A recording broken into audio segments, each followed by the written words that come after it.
नमस्कार, सत श्री अकाल, राम राम सा, खंबाड़ी वणक्कम, प्रणाम। आप सभी को ऑल्टरनेट मीडिया में फिर से स्वागत है। हमारे साथ जुड़े हुए हैं doctor Mrityunjay Guha Majumdar and doctor Mrityunjay Guha Majumdar has recently got a book which is going viral and मुझे लगा कि मैं अपने व्यूअर्स को इनसे अवगत कराऊं, इनकी जो फिलॉसफी है उससे इंट्रोड्यूस कराऊं। This is one of the best books which is come in the market. Shiva to Schrodinger, थोड़ा डिफिकल्ट नाम है, मैं वो फोटोग्राफ भी डालती हूँ। बट डॉक्टर मृत्युंजय को ये बुक लिखने की नौबत कहाँ से है मुझे ये समझ में नहीं आया, पर इनकी डिग्रीज बहुत हाई फाई है and it is actually marvellous, fantastic, amazing. He has done post doc from two places, one is Harvard and the other is IISc, that is Indian Institute of Sciences. उसके अलावा he is adjunct faculty at National Institute of Advance Studies. Apart from that, he is also assistant professor in Amrita Vishwa Vidyapeetham. सो बहुत बड़ा है, but इतने बड़े जो domain है उसके पीछे तो सबसे इंटरेस्टिंग बात है कि हमारे यहाँ जो चीजों को इतना सिंपलीफाई करके समझाया जाता था, मतलब बड़े से बड़े कॉम्प्लेक्स चीजों का, वही ना, नासा को 5 साल बाद जुपिटर कहाँ होगा बताने के लिए I think billions of dollars खर्च करने पड़ते होते हैं, 8-10 साइंटिस्ट को बिठाना पड़ता है। और हमारे जी, पंडित जी 5 रुपए के पंचांग में बता देते हैं कि बेटा इस तारीख को इस दिन पे ये बैठे होंगे। So that was the level of Sanatan, that was the level of Vedas, that was the level of our Hinduism. So in that context, he has written that book and it's a hot seller right now. और उस book का एक angle है जो मुझे बहुत interesting लगा और मुझे लगा मैं डॉक्टर मृत्युंजय के साथ एक इंटरव्यू करूं, that is how can we claim Kashmir and Trika Shaivism का क्या महत्व है कश्मीर की हिस्ट्री में। बट बिफोर वी जी, गो फॉरवर्ड, मृत्युंजय जी, आपने ना बड़ा डिफिकल्ट सा नाम रखा है, शिवा टू श्रोडिंजर। आपको मतलब आपने ये नाम क्यों रखा and what exactly it means? जी। जी, जी। तो बहुत धन्यवाद गायत्री जी मुझे आमंत्रित करने के लिए। तो ये पुस्तक जो है आपने बहुत ही अच्छे से इस चीज़ को रखा कि हमारे परंपरा में हमेशा से बहुत ही सरलता से चीज़ों को समझाने का, चीज़ों को जानने का एक एक वो रहा है, रीति रहा है, रिवाज रहा है। तो उसमें मैं ये कहूँगा कि जब हम बच्चे होते हैं तब भी हम जब आसपास की चीज़ों को देखते हैं तो हमें एक क्यूरियोसिटी जो है वो जागती है कि हम इसे कैसे बेहतर समझ पाए, इसे कैसे जान पाए। तो हमारे भारतीय परंपरा में बहुत सारे ऐसे दर्शन रहे हैं जिनमें जो यथार्थ है, जो रियलिटी है, इसके विषय में काफ़ी बातचीत हुई है पहले और अभी भी होती रही है। नाउ इसमें मैंने यहाँ पे जो पुस्तक है फ्रॉम शिवा टू श्रोडिंगर ये बहुत ही अलग किस्म का है क्योंकि शिव जो हैं, परम शिवा शिव जी, वो हमारे पूज्य हैं, वो भगवान का रूप है। तो उनमें हम हमेशा एक आस्था हम पाते हैं अपने अंदर। तो शिव का जो है आध्यात्मिक एक नज़रिए से देखा जा सकता है, जो फ्रॉम शिव वाला पार्ट है। और श्रोडिंगर जो हैं ये हैं क्वांटम फिजिक्स बोल के एक जो एक तरह से परंपरा है हमारे साइंसेस में, मॉडर्न साइंस में। तो उसमें श्रोडिंगर नामक ये जो साइंटिस्ट रहे हैं इनका काफ़ी बड़ा योगदान रहा है। इनफैक्ट मैं थोड़ा सा क्वांटम फिजिक्स के बारे में जस्ट कुछ शब्दों में इसको थोड़ा परिभाषित करना चाहूँगा कि जब हम हमारे आसपास के दुनिया को, विश्व को देखते हैं, ब्रह्मांड को देखते हैं, तब जो बहुत ही छोटे लेवल पे, जो परमाणु अणु के लेवल पे जो चीज़ें हो रही हैं, जब हम उसमें जाके देखते हैं तो हम ये पाते हैं कि बहुत सारे ऐसे तरीकों में चीज़ें हो रही हैं जो हमारे आसपास के जो जगत है उससे थोड़े परे है। जैसे जैसे कि मैं अगर उदाहरण दूं तो हमारे पास अगर एक गेंद है और हम गेंद को थोड़ा एक एक तरीके से फेंकते हैं या रोल करते हैं सपोज ऑन द फ्लोर, तो उसमें हम एग्जैक्टली जान सकते हैं कि आफ्टर सम पॉइंट वो गेंद कहाँ पे जाके रुकेगा या कहाँ जाएगा बेसिकली। तो उसे हम हमारे साइंटिफिक टर्मिनोलॉजी में कहते हैं डिटर्मिनिज्म। डिटर्मिनिज्म यानी हम एग्जैक्टली डिटरमाइन कर सकते हैं कि वो चीज़ कहाँ पे होगा at some point in time. पर हमारे जो छोटे से छोटे अणु के लेवल पे जब चीज़ों की बात होती है तो वो डिटर्मिनिज्म नहीं रहता है, उसमें थोड़ा सा चांस का एक जो वो है, शब्द है चांस या प्रोबेबिलिटी कह लीजिए, कि हम एग्जैक्टली नहीं कह पाते हैं कि वो कहाँ जाएगा। हम सिर्फ एक प्रोबेबिलिटी दे सकते हैं कि इस क्षेत्र में हो सकता है, बेसिकली वैसे करके हम बता सकते हैं। इसके अलावा और भी एक दो चीज़ें हैं जो बहुत ही रोमांचक है, जैसा कि जो ऑब्जर्वर है, हम जब किसी चीज़ को देख रहे हैं, हमारे देखने से वो चीज़ बदलता नहीं है। जैसे कि अगर हम उस गेंद की बात करें, हमारे देखने से उस गेंद की कोई भी जो प्रॉपर्टीज़ हैं, जैसे कि उसका कलर है, उसका फॉर्म है, ये कोई बदलेगा नहीं, वो वैसा के के वैसा ही रहेगा। पर अगर हम क्वांटम फिजिक्स की बात करें तो फिर उसमें हमारा जो ऑब्जर्वेशन है, हम जो देख रहे हैं, उसका भी अपना एक महत्व है, उसका भी अपना एक रोल है। तो उसके साथ हम वो जो रियलिटी है वो बदलता तो नहीं कहेंगे, पर उसके साथ ही परिभाषित होता है। हमारे ऑब्जर्वेशन से वो रियलिटी परिभाषित हो पा रहा है, राइट। तो ऐसे बहुत सारे अंश है जो कि क्वांटम फिजिक्स के बहुत इंटरेस्टिंग पार्ट्स हैं। अब अगर हम शैव और श्रोडिंगर की जो सोच है, उन दोनों में क्या सिमिलैरिटी है, कहाँ पे वो आके मिलते हैं, उसके विषय में थोड़ा बात करें तो बेसिकली यहाँ पे एक बहुत ही इंपॉर्टेंट जो कॉन्सेप्ट है वो है जुड़ाव का। जुड़ाव एज इन कोरिलेशंस हम कहते हैं इंग्लिश में, या हम एक शब्द का प्रयोग करते हैं इंटैंगलमेंट। मैं इसको थोड़ा सा आपके व्यूअर्स के सामने रखना चाहूंगा कि इंटैंगलमेंट यानी अगर हम दो अणु या परमाणु या क्वांटम के जो सिस्टम्स हैं उन दोनों को साथ में लें तो उनके जो प्रॉपर्टीज हैं, उनके जो लक्षण हैं, उनके बीच में एक जुड़ाव उत्पन्न कर सकते हैं। ऐसा जुड़ाव जो कि अगर हम उन दोनों चीजों को बहुत दूर भी ले जाएं तो उसके बीच में तब भी एक जुड़ाव रहता है, वो जुड़े रहते हैं in terms of their properties.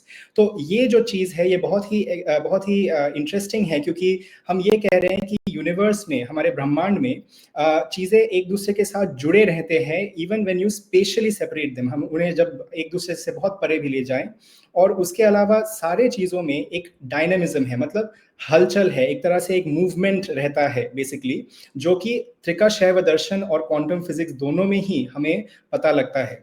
तो ये एक दो कुछ ऐसे चीजें हैं जो मैं पहले रखना चाहूंगा, और हमारे चर्चा में शायद और भी चीजें हैं जो आगे आएंगी। जी जी।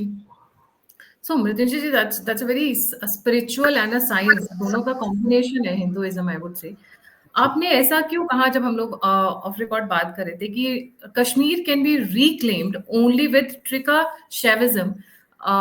ये आपको ऐसा क्यों लगता है? अच्छा, एक क्वेश्चन और, सॉरी मैं ये बुक के ऊपर रह गया था। जी unravelling cosmic secrets with Trika Shaivism and quantum जी इनसाइट्स, बड़ा जी इंटरेस्टिंग सब हेडिंग है बुक का। जी जी जी जी। तो इसमें मैं पहले दूसरे सवाल पे थोड़ा टिप्पणी दूंगा, उसके बाद मैं प्रथम सवाल पे आऊंगा। तो अनरेवलिंग कॉस्मिक सीक्रेट्स इसीलिए क्योंकि ऐसे कुछ श्लोक हैं जो मेरे शोध कार्य के बीच में पता लगा या जिसका जानकार हो पाया, जो कि बहुत ही रोमांचक है, इंटरेस्टिंग है। तो फॉर इंस्टेंस एक जगह पे ये लिखा जाता है कि जब हम सेपरेशन जो है, दो चीजों का सेपरेशन जब हम हटा दे, राइट, हम जब भेद तिरस्कारे, इसका एक श्लोक है।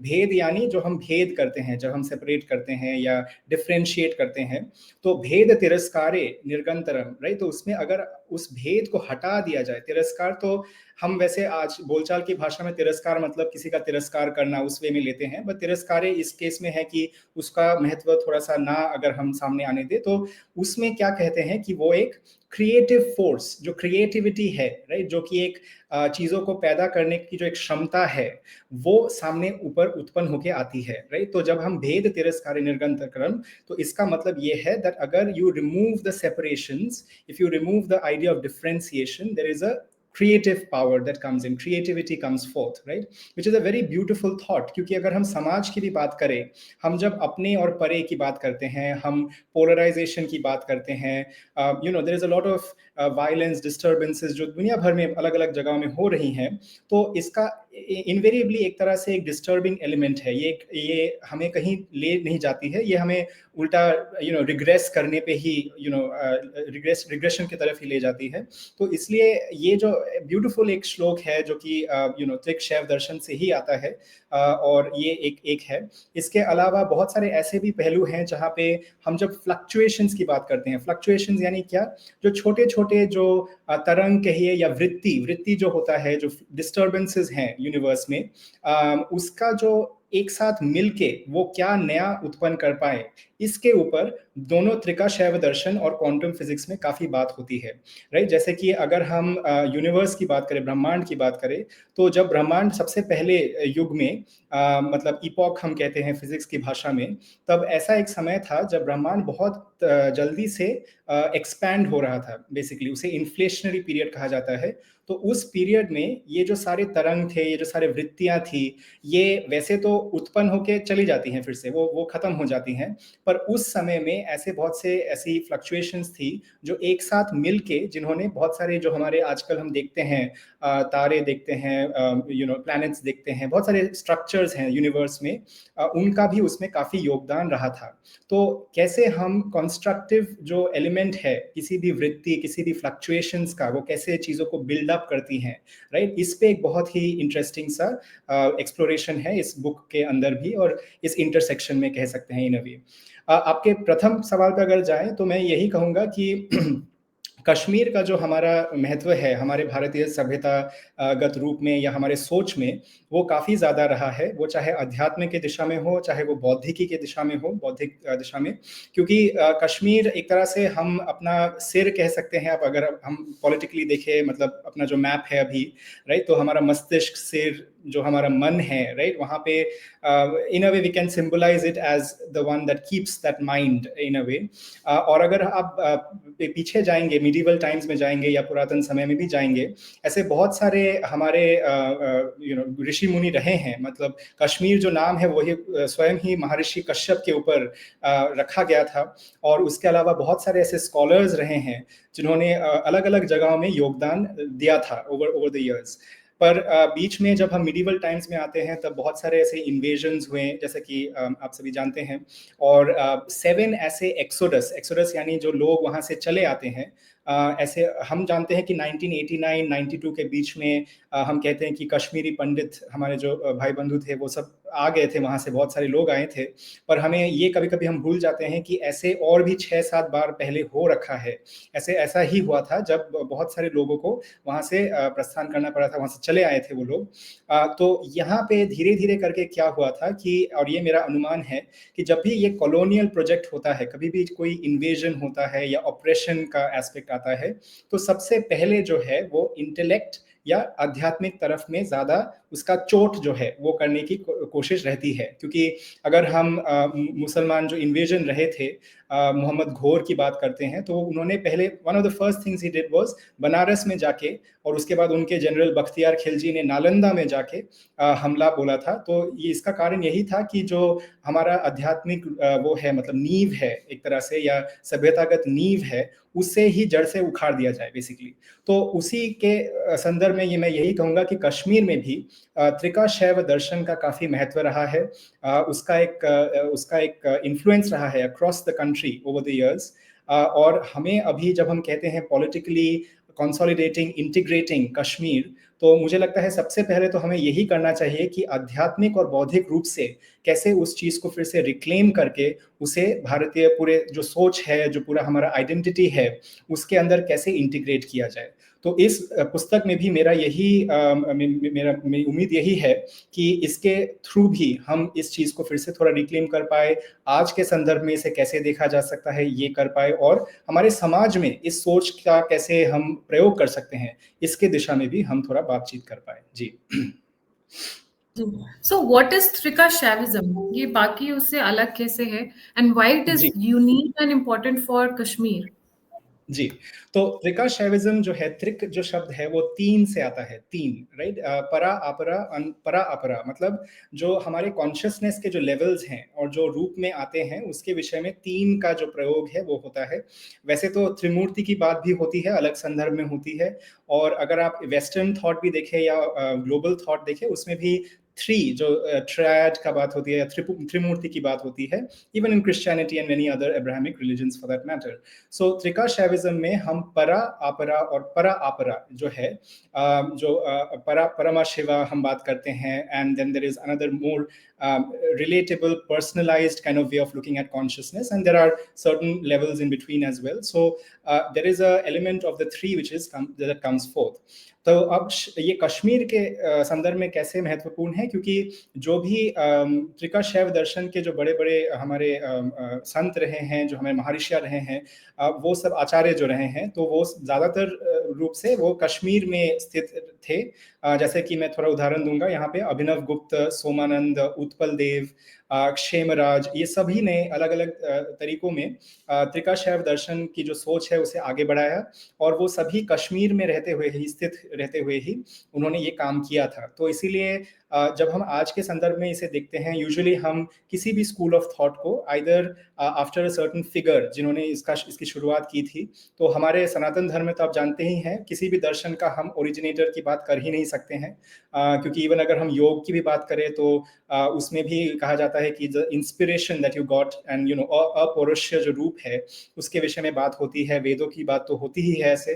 तो इसीलिए उस संदर्भ में तो हम नहीं कैरेक्टराइज कर सकते हैं, पर बिकॉज ये जो सारे संत आचार्य रहे हैं, ये इन्होंने ज्यादातर कश्मीर में काम किया, तो इसीलिए इस पूरे स्कूल ऑफ थॉट को, जहाँ पे ये नॉन ड्वेलिज्म की बात हो रही है, इसको इन्होंने कश्मीरी शैविज्म का नाम दिया है। जी। तो त्रिका क्यों? Trika means three, so why is that Yeah. Trika? So there are three forms of consciousness, so to say, which comes out in the way in which Shiva Shakti, for instance, की भी बात होती है। मैंने consciousness की बात तो कही ही है। त्रिका शैविज्म में basically the main premise, जो कि शैविज्म में भी आता है in general in other schools of thought as well, is to do with Shiv Shakti का कैसे interplay हो रहा है, right? Shiv Shakti and there are certain other elements which come in the triad basically, right? So that is why we characterize this as Trika Shaivism, and otherwise you can also regard it mainly, so that is just one form of it or one element side of it, but main जो मैं message देना चाहूँगा about this school of thought is basically to do with वही मैंने जो जुड़ाव की बात की, right? The aspect of non-dualism. Non-dualism मतलब क्या, कि अगर मैंने अपने आप को सपोज परिभाषित किया कि मैं ये हूँ, राइट, तो मैं इनवेरिएबली ये कह रहा हूँ कि जो मैं नहीं हूँ वो मैं नहीं हूँ, right? So in the sense that I am defining what I am not as well, right? So I am saying that I am for instance not Gayatri ji, right? I'm not the room around me, right? तो इसमें क्या हो जाता है that I am creating this division, this boundary, right, about me versus everything else, right? So now the point is कि अगर हम वो जुड़ाव की बात करें, वो सिर्फ प्रॉपर्टीज की जुड़ाव ही नहीं है, वो इन a way conceptualizing the reality of us, वो भी उसमें भी आता है कि हम सब एक ही लेयर ऑफ रियलिटी के पार्ट है, अंश है, हम एक ही यथार्थ के अंश है, और हम में एक ही सत्य हमारे अंदर है बेसिकली। तो इसी को नॉन डुअल, डुअल मतलब ये जो अस वर्सेस देम की बात हो रही है, तो नॉन डुअल मतलब that which does not have this us versus them kind of dynamics, right? तो कुछ लोग मुझे पूछते हैं कि इसमें और अद्वैत में क्या अंतर है। अद्वैत वेदांत की बात होती है, श्री आदि शंकराचार्य की बात होती है, तो इसमें मैं सिर्फ एक छोटा सा यहाँ पे टिप्पणी ये दूंगा कि अद्वैत वेदांत में हम माया की बात करते हैं, और हम कहते हैं कि हमारे आसपास जो चीजें दिखती हैं वो एक्चुअली मिथ्या है। मतलब शंकराचार्य जी कहते हैं कि वो सब एक प्रोजेक्शन है, वो असल में वैसे नहीं है, वो ब्रह्मन रूप जो है, एक सत्य का रूप कहते हैं, जो फंडामेंटल लेयर है, उसका ही एक रूप है जो कि मिथ्या है, वो सच, उसमें सच नहीं है। जबकि त्रिका शैव दर्शन में ऐसा कुछ नहीं कहा जाता है। इसमें जो हम आसपास के चीजों में भी देखते हैं वो मिथ्या नहीं है, उसमें भी अपना एक सत्य है, और वो भी एक शिव का ही रूप है, शिव का ही एक एक्सप्रेशन हम एक तरह से कह सकते हैं, वो निकल के आता है। तो इसमें ही थोड़ा सा अंतर है बिटवीन त्रिका शैव दर्शन एंड अद्वैत वेदांत। जी। That's quite interesting. आप बोल रहे थे त्रिका शैविज्म का एक मतलब होता है शिवा शक्ति प्ले, और इसका क्या मतलब है शिवा शक्ति play? What do you mean by that? पहला क्वेश्चन। और दूसरा, डुअलिज्म एग्जिस्ट नहीं करता है, इसका मतलब जो हम देख रहे हैं एवरीथिंग,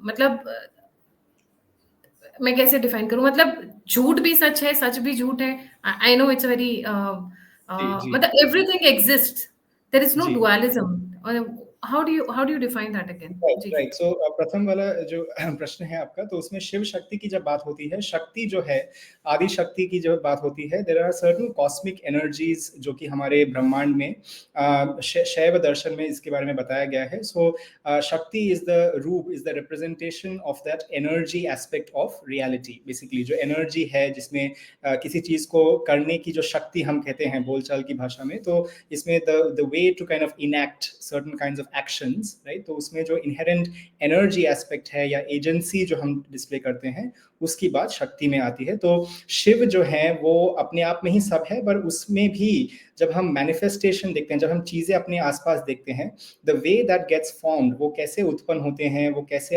आगे बढ़ते हैं, उसमें जो एक एनर्जी एस्पेक्ट है, जो क्यों वो वैसे चल रहा है, उसमें क्या ऐसा एजेंसी कहाँ से दिख रहा है, उसको एक्सप्लेन करने के लिए शक्ति की बात होती है, which is the energy, the cosmic energy, so to say. Now the second question, sorry, what was the second question about again? You said there is no duality, सब राइट, सब राइट, ईश्वर का है, सब शिव यस, जी का yes, ही है। तो जी, डज जी। इट मीन, जैसे honestly I am taking it to a very different angle and probably, कि जितने भी रिलीजियंस हैं, जितने भी कल्चर्स हैं, ट्रेडिशंस हैं, सब शिव का ही फॉर्म है, so they are different forms and formations of his energy only. Is does it mean that way? तो जी। एक्चुअली आपने बहुत ही सुंदर प्रश्न किया है, क्योंकि इसमें मैं एक छोटा सा लास्ट की तरफ एक चीज बोलना चाहूंगा। उससे पहले, नॉन डुअलिज्म की जो बात होती है, चाहे वो अद्वैत वेदांत में हो या चाहे वो कश्मीरी शैववाद में हो, तो शैव दर्शन में हो, तो इसमें ये बहुत महत्वपूर्ण है जानना कि हम किस लेवल पे नॉन डुअलिज्म की बात कर रहे हैं, राइट? बिकॉज अगर हम सिर्फ फिजिकल लेवल पे बात कर रहे हैं, तो of course there is a difference, right? I mean, of course I am not the table or the shelf behind me, or various other things, right? सो हम डेफिनेटली नॉन डुअलिज्म की बात उस लेवल पे तो नहीं कर सकते हैं, राइट? देन आप कहेंगे कि शायद वो बौद्धिक लेवल पे कर सकते हैं, या maybe some kind of cultural level पे भी कर सकते हैं, yes, to an extent, right? Because we can say that we are of one mind, जैसे हम इंग्लिश में कहते हैं, on some matter of importance, let's say, right? But it is not also that, right? Because ये इस पे भी बहुत सारे आचार्यों ने, बहुत सारे ऋषियों ने इसके विषय में बताया है कि how we kind of get rid of all the different layers of reality till the point हम असल में कहाँ पे एकजुट हैं, एक साथ है, उसकी बात आगे रखते हैं वो लोग। तो उसमें अध्यात्म की जो बात है, जहाँ पे द स्पिरिचुअल एस्पेक्ट बेसिकली जिसको कहा जाता है, उसके लेवल पे we are basically talking both in Advaita Vedanta as well as in Trika Shaiva Darshan, where the fundamental unity कह लीजिए, या इंटरकनेक्टेडनेस जो है, उसकी बात आती है बेसिकली, राइट? सो यहाँ पे कहा जाता है that it is because of Shakti, and it is because of a certain it's spoken of in terms of wonders of Paramashiva himself, right? And therefore we see all the multiplicity around us. Now इसमें एक बहुत interesting बात मैं ये रखना चाहूंगा कि English में एक चीज है पैराडॉक्स। पैराडॉक्स यानी एक ऐसा चीज जो कि अपने ही विपरीत हो, बेसिकली अपने ही चीज को ही एक तरह से नकार तो नहीं रहा हो, बट एक ऐसा अलग एंगल दे रहा हो कि बहुत ही बियॉन्ड कॉम्प्रिहेंशन हो, राइट? फॉर इंस्टेंस, अगर हम क्वांटम फिजिक्स की बात करें, तो हम हमेशा वेव पार्टिकल डुअलिटी की बात करते हैं। तो मैं ये जस्ट क्विकली एक बार थोड़ा सा इसके बारे में बताना चाहूंगा। तो मैंने जैसे कहा था शायद इससे पहले, कि कोई भी quantum system can be both a particle, particle यानी अणु, यानी एक पार्टिकल जो होता है, and as well as a wave, right? Wave यानी जो तरंग, एक तरह से कह सकते हैं वेव लाइक नेचर जो है। तो दोनों ही एक ही चीज में, उसमें ही दिखती हैं। अब आप ये कहेंगे कि ऐसा कैसे, राइट? अगर मैं एक तरह से इलेक्ट्रॉन की बात करूं या किसी भी पार्टिकल की बात करूं, तो वो तो पार्टिकल हुआ ना, वो वहां पे वेव का कहां से नेचर आ गया, राइट? और अगर मैं वेव की बात कर रहा हूं, सपोज में पानी में जो रिपल्स आ रहे हैं, वो जो वेव है, राइट, उसमें वो पार्टिकल कैसे बन गया, राइट? तो ये जो चीज है, ये बहुत ही काउंटर इंट्यूटिव है, राइट? पर हम देखते हैं कि बहुत सारे एक्सपेरिमेंट्स में, फिजिक्स में, ये असल में दिखता है, राइट? जो जैसे लाइट की बात हम करते हैं, तो आइंस्टाइन ने फोटो इलेक्ट्रिक इफेक्ट की एक बात कही थी, जहां पे वो लाइट को एक मेटल के ऊपर फेंकते हैं और उससे इलेक्ट्रॉन्स निकल के आते हैं, राइट? तो ये इसके वजह से ही उन्हें नोबेल प्राइज भी मिला था। तो इसमें लाइट की जो पार्टिकल लाइक नेचर, वो दिखती है। जब हम फिर इंटरफेरोमेट्री, मतलब यानी एक सपोज छोटे से होल के थ्रू लाइट को हम अंदर भेज रहे हैं, और वो पीछे किसी स्क्रीन में हम उसके पैटर्न्स देख रहे हैं, उसमें वेव लाइक नेचर की बात सामने आती है, राइट? तो depending on the experiment we see different kinds of behaviour, right? इसको मैं इसका एक दूसरा एग्जांपल दूं Mrityunjay. Are we talking about, जैसे दिन और रात दोनों ही शिवा के रूप हैं, लाइक एग्जैक्टली, दैट इज, जैसे अर्धनारीश्वर भी दिखाते हैं, एक तरफ मेल और फीमेल भी है, एक तरफ रात है, एक तरफ दिन है। तो Is it बहुत ही some? अलग-अलग जो जो नुआंसेस हैं, जो पक्ष है basically of the same reality, they are reconciled in the wonders of Shiva. इसका इस यही ये मैं तो शिव भक्त भी हूँ पर उसके अलावा भी अगर मैं साइंस की दिशा में सिर्फ देखूं तो ये जो wonders of the nature of reality, इसकी बात दोनों हमारे यहाँ पे क्वांटम फिजिक्स में भी दिखता है और त्रिका शैव दर्शन में इसमें बहुत सारे लेख हैं जहाँ पे ये कॉन्ट्रडिक्टरी एस्पेक्ट जो है। इनफैक्ट अभिनव गुप्त जो बहुत बड़े आचार्य रहे हैं त्रिका शैव दर्शन के, ही सेज कि the one of the best ways to approach spirituality या Shiva as such is to look at the interplay of opposites, right, जो अलग अलग मतलब बिल्कुल ही विपरीत है, राइट, विरुद्धाभास जो करा रहे हो, जो ऑपोजिट्स हो, उसका अगर हम आगे लेके चले, maybe that exploration will give you an insight into the higher reality, so to say. जी। So how, I mean, coming back to my original topic from where we started, how do जी, you think that Trika Shaivism will reclaim Kashmir? Why? I right, mean, especially a Kashmir which is infested with so many problems, जहाँ right, पर हम रोज नई नई issue सुनते हैं, जी, terrorist attack सुनते हैं, पाकिस्तान का क्लेम सुनते हैं, और भी बहुत सारी चीजें। जी, जी, आपको क्यों लगता है कि रिवाइवल और जी, reclaiming of Kashmir goes through Trika Shaivism revival? जी। जी। तो इसमें इसमें मैं यही कहूँगा कि जो राजनीति है और जो सामाजिक जो यथार्थ है, उससे भी ज़्यादा कभी-कभी और ज़्यादातर रूप में सभ्यतागत, आध्यात्मिक और बौद्धिक जो हमारा नींव है, जो हमारा फाउंडेशन है, आइडेंटिटी है, that is often more important. I will give you an example. जैसा कि हमारे इतिहास में भी जब श्री कृष्ण मथुरा से आते हैं और वो छोड़ के द्वारका में चले आते हैं, तो there are many such aspects of the way he conducts his rule, the entire kind of society that kind of remains, yeah, develops from there. It has a sense of continuity, right? It has a certain element of continuity जो कि बहुत important है। तो recently मैंने I think Marvel या किसी एक उसमें जो ये होते हैं movies आजकल जो आते हैं, यहाँ पे दिखाया जाता है कि एक पूरा ही planet has got destroyed, right? And there are some survivors who come forth and अलग एक planet में जाके वो वास करना शुरू करते हैं। The point is that it's not about just the physical aspect of that land. It is not about necessarily even the monuments beyond a point. It is not about many of these aspects all that much, right? It is of course very important, but हम जब कश्मीर की बात करते हैं, there is such a rich heritage when it comes to spirituality, when it comes to intellectual heft, right, and civilizational heft. उसको जब तक हम रिक्लेम नहीं करेंगे, जब तक हम उसे फिर से एस्टैब्लिश नहीं करेंगे, तब तक ये जो और जो फोर्सेस आ गए हैं, जहाँ पे बाइनरी थिंकिंग आ गया है, एक्सक्लूसिविज्म जो हम कहते हैं, एक्सक्लूसिविज्म यानी मैं ही सच हूँ, मैं ही ठीक हूँ, right, and whatever anybody else is saying is not correct, right. So I don't want to take names of any particular religion or framework, but we know about this to an extent, right? I mean, where exclusivism comes in.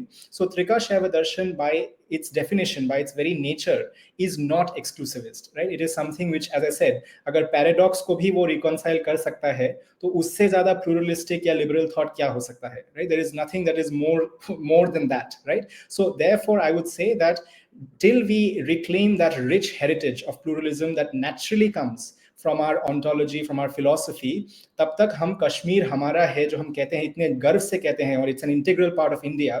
We have to make it an integral part of our civilizational thought again, right? That is the message that I would like to put forth with this book and with our continued movement towards helping reclaim the Kashmiri heritage. Yes. Very interesting. When you say pluralism, what do you mean by pluralism? Well, pluralism, I actually like to use the word cosmopolitanism. Pluralism, sometimes when it is defined in the West, हम कहते हैं कि हम किसी चीज़ को accept कर रहे हैं. We are just accepting something, so not even accepting, sorry, tolerating something, right? We are tolerating, another reality, another culture, and so on and so forth. But in our culture, we have actively accepted also various different points of view. बहुत सारे ऐसे perspectives हैं जो कि हम as true as our own हम मानते हैं, राइट। कभी कभी ये बहुत ही अजीब लगता है क्योंकि कुछ लोग कहते हैं कि भगवान है, कुछ लोग कहते हैं भगवान नहीं है, राइट। चार्वाक जो दर्शन स्कूल ऑफ थॉट है, उसकी भी बात होती है भारतीय ज्ञान परंपरा में, right. So they all had a space very much so with in the reality of Bharat as we know it from times immemorial, right? So this idea that we are accepting even paradoxical thinking, जो चीज हम जो बोल रहे हैं उसके बिल्कुल उल्टे तरफ है, बिल्कुल ही विरुद्धाभास करा रहा हो, उसको भी हम अपना ही एक तरह से मानते हैं या उसका एक्सेप्टेंस दिखाते हैं, वो चीज़ जो है is I would say true cosmopolitanism, right? And because of the explanation I gave for Trika Shaiva Darshan, you can see very well that how it is naturally coming from a realization of what is being said, basically. Ji. Very interesting. But I think, despite the fact that we're talking about pluralism, there has to be something exclusivism also. Right. Some thoughts cannot be uh, Right. Yes. adjusted, adopted, and accommodated, given Ji. that we are human beings. So Ji. Ji. there is one side which is physical science. There is another science which is organic science, Ji. organic Ji. growth and development. So Ji. it's a very beautiful concept till the time there is a Yeah. match of wavelength and frequency and continuity of that, and it's for the betterment for the most of the people living. जी. मैं इसमें एक छोटा सा चीज ये कहना चाहूंगा कि यहाँ पे सांख्या में जैसे या फिर अलग दर्शन में भी हम स्पिरिचुअल एंड एम्पेरिकल जो वर्ल्डली चीजें हैं उनमें एक सर्टन डुअलिज्म कभी कभी उसके बारे में भी बोलते हैं. सो फॉर इंस्टेंस हम बहुत सारे ऐसे कॉन्स्ट्रक्ट्स हैं, सोशल कॉन्स्ट्रक्ट्स हैं, यू नो इवन जाति वर्ण कास्ट की जब बात होती है, there are different references given in Veda for instance and so on and so forth. Now the point is we have to see whether we are talking about it in the worldly sense, right, or we are talking, that's why I said it's very important to define where the non-dualism, where the acceptance of paradox actually is, right? So if it is purely at the social, at the interpersonal level, right, which is not always the case. अगर आप देखें तो इन पुस्तकों में या इन ग्रंथों में वो नहीं कहा गया है beyond a point. We are being told that there is a reality which is often full of differences, often full of like Mahabharat में, right? Mahabharat में there are so many different places where धर्म का जो अंतर विरोध है, right? अपने अंदर ही जो विरोध है एक तरह से परिवारों के अंदर ही या अपने अंदर भी, right? That comes forth, right? So it's a beautiful understanding of dharma which is often about paradoxes and opposites. Right, and it's very much a part of that, and so no one is asked to kind of take those points as is, right? I mean, you obviously have to take a conscientious या जो भी आपका जो नजरिया है, संदर्भ है, उसमें एक स्टांस लेना पड़ता है कभी कभी, but at the same time we also have to accept that about the various other dimensions of existence, and उसमें त्रिका शैव दर्शन जो कहता है वो कहता है. जी. Very interesting and very different from what I've been doing. It was little difficult for me also to understand कि Schrodinger कौन है पहली बात तो. So while preparing for this show and for this session, I went through quite a lot of learning and a lot of understanding. So for my viewers, I would say, I think you should get hold of this book. You will need to read this book at least 2 to 3 times because every time you read, आप जितनी बार पढ़ेंगे आपको एक नया angle मिलेगा, एक नया point of view मिलेगा, एक नई थॉट और एक नई आइडियोलॉजी मिलेगी. सो ये बुक आपको जरूर खरीदनी है, from Shiva to Schrodinger. A fantastic I would say write up. हाँ, थोड़ा सा क्योंकि मृत्युंजय डबल पोस्ट डॉक किए हुए हैं, मतलब प्रोफेसर हैं, एडजंक्ट फैकल्टी. इन्होंने लैंग्वेज थोड़ी कहीं कहीं जगह पे थोड़ी डिफिकल्ट, बट वैसे बहुत smooth and easy read type में इन्होंने बहुत सिंप्लीफाई करके लिखा हुआ है. So go and grab a copy of this one. And thank you so much Mrityunjay for joining us on this wonderful topic. And आपके मुंह में घी शक्कर, जल्दी हम रिक्लेम कश्मीर को करें. और वो ना मुकुट, हमारा मुकुट है, वो हमारी आन बान शान है. सो जी, जाने से पहले सभी व्यूअर्स से रिक्वेस्ट है, प्लीज लाइक, सब्सक्राइब और शेयर करना ना भूलें. अगर आप ऑल्टरनेट मीडिया को कंट्रीब्यूट करना चाहते हैं, डोनेट करना चाहते हैं, तो नंबर और यूपीआई स्क्रीन के ऊपर है. अगर आप मुझसे कनेक्ट करना चाहते हैं, फीडबैक देना चाहते हैं, कोई और बात करना चाहते हैं, तो सभी लिंक्स डिस्क्रिप्शन बॉक्स में. इसी के साथ जय हिंद, जय श्री राम, हर हर महादेव.